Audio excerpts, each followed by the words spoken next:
गया भारत के बिहार राज्य का एक शहर है, जो कि बिहार राज्य का दूसरा सबसे बड़ा शहर है। गया पटना से 116 किलोमीटर दक्षिण में स्थित है। यह जो है गया गया जिले और मगध प्रमंडल का प्रशासनिक मुख्यालय भी है, जो कि हेडक्वार्टर है एडमिनिस्ट्रेटिव का। जिले का क्षेत्रफल लगभग 4,976 किलोमीटर स्क्वायर है और इसकी जो पॉपुलेशन है, जनसंख्या है 43,91,418 है, जो कि इसमें कॉलेज भी शामिल है। कॉलेज 10 कॉलेज और विश्वविद्यालय भी हैं।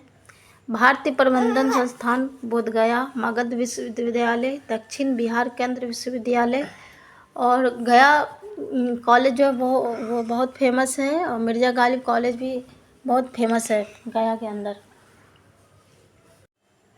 गया को ज्ञान और मोक्ष की भूमि कहा जाता है।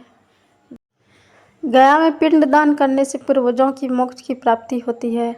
ऐसा माना गया है कि धार्मिक मान्यता है कि गया में पिंडदान करने से 108 कुल और 7 पीढ़ियों का उद्धार होता है। बोधगया जो है वो गया जिले में स्थित एक नगर है। यह दुनिया के सबसे महत्वपूर्ण और पवित्र बौद्ध तीर्थ स्थलों में से एक है।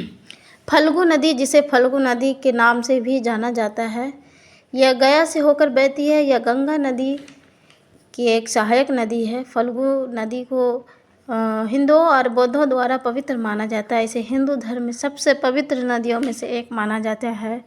फल्गु नदी वर्षा की कमी और अत्यधिक मानव उपयोग के कारण सूख जाती है, और फल्गु नदी के पास ही पिंडदान किया जाता है। यह शहर पिंडदान के लिए बहुत ही फेमस है।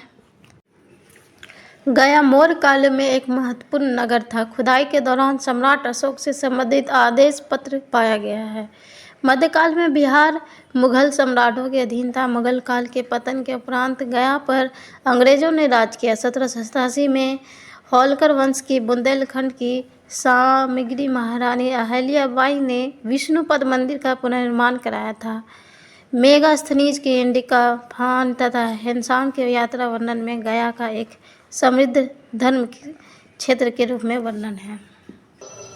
वहीं अगर बोधगया की बात करें तो बोधगया में महाबोधि मंदिर परिसर को 26 जून 2002 को अपने 26वें सत्र में संयुक्त राष्ट्र शैक्षिक, वैज्ञानिक और सांस्कृतिक संगठन, जिसे यूनेस्को की विरासत समिति द्वारा विश्व विरासत स्थल के रूप में सूची में शामिल किया गया था। परिसर के मध्य में 50 मीटर ऊंचा 160 फीट, जिसे कहते हैं महाबोधि मंदिर, पहली बार 3री शताब्दी ईसा पूर्व में सम्राट अशोक द्वारा बनाया गया था। वर्तमान संरचना का मुख्य भाग 5वीं 6वीं शताब्दी ईसा पूर्व का है। ये सबसे पुराना और सबसे अच्छे संरक्षित बौद्ध मंदिरों में से एक है, जो पूरी तरह से गुप्त काल के बाद की ईंटों से बनाया गया था।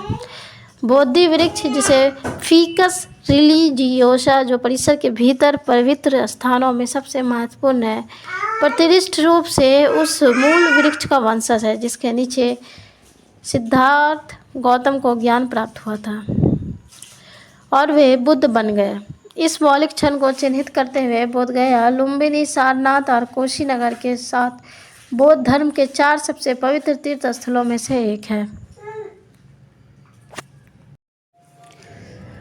हवाई अड्डे की बात करें तो गया से 7 किलोमीटर और बोधगया से 11 किलोमीटर के बीच स्थित गया हवाई अड्डा बिहार और झारखंड राज्यों के में 2 संचालित अंतर्राष्ट्रीय हवाई अड्डों में से एक है। पटना के जयप्रकाश नारायण हवाई अड्डे के बाद यह बिहार का दूसरा सबसे व्यस्त हवाई अड्डा। गया एक प्राचीन शहर है जिसका बौद्ध प्रलिखित इतिहास ईसा पूर्व 6वीं शताब्दी का है, जब ऋषि गौतम बुद्ध ने आधुनिक शहर से 16 किलोमीटर दूर बोधगया में ज्ञान प्राप्ति किया गया था। गया मौर्य साम्राज्य जैसे 321 से 187 ईसा पूर्व के दौरान फला फूला, जिसने पाटलिपुत्र शहर आधुनिक पटना से सटे से लेकर भारतीय उपमहाद्वीप से परे तक फैले क्षेत्र पर शासन किया। इस अवधि के दौरान गया ने मगध क्षेत्र में कई राजवंशों के उत्थान और पतन को देखा, जहां इसने 6ठी शताब्दी ईसा पूर्व 18वीं शताब्दी ईस्वी के बीच लगभग 2400 वर्षों में सांस्कृतिक इतिहास में से एक महत्वपूर्ण स्थान पर कब्जा कर लिया। शहर का सांस्कृतिक महत्व शिशानुगुर द्वारा स्थापित राजवंश के साथ शुरू हुआ, जिसमें 6 से 600 ईसा पूर्व के आसपास पटना और गया पर अधिकार किया था। राजवंश के 5वें राजा बिंबिसार, जो 519 ईसा पूर्व के आसपास रहते थे और शासन करते थे, गया को बाहरी दुनिया में पेश किया था। सभ्यता के इतिहास में एक महत्वपूर्ण स्थान प्राप्त करने के बाद 1557 तक यह मुगल साम्राज्य का हिस्सा बन गया था और बक्सर की लड़ाई और 1764 में ब्रिटिश शासन की शुरुआत तक इसकी शक्ति के अधीन रहा। देश के अन्य हिस्सों के साथ गया ने 1947 में अपनी स्वतंत्रता प्राप्त की थी। गया ने भारतीय स्वतंत्रता आंदोलन में महत्वपूर्ण भूमिका निभाई। 26 से 31 दिसंबर 1922 तक भारतीय राष्ट्र कांग्रेस का 37वां अधिवेशन देशबंधु चित्तरंजन दास की अध्यक्षता में किया गया। इसमें मोहनदास के गांधी, राजेंद्र प्रसाद, अनुग्रह नारायण सिन्हा, सरदार पटेल, मौलाना आजाद, जवाहरलाल नेहरू और श्री कृष्ण सहित स्वतंत्रता आंदोलन के प्रमुख नेताओं और दिग्गजों ने भाग लिया। बिहार के पहले उप मुख्यमंत्री और वित्त मंत्री का जन्म स्थान बिहार के पूर्व मुख्यमंत्री सत्येंद्र नारायण सिन्हा भी गया के ही रहने वाले थे। 1971 से 1980 और 1989 से 1991 तक 5वीं, 6वीं और 9वीं लोकसभा के सदस्य ईश्वर चौधरी ने बिहार के गया निर्वाचन क्षेत्र का प्रतिनिधित्व किया गया। अब बात करते हैं 1936 में अखिल भारतीय राष्ट्र कांग्रेस ने संस्थापक स्वामी सहजानंद सरस्वती ने नेतृत्व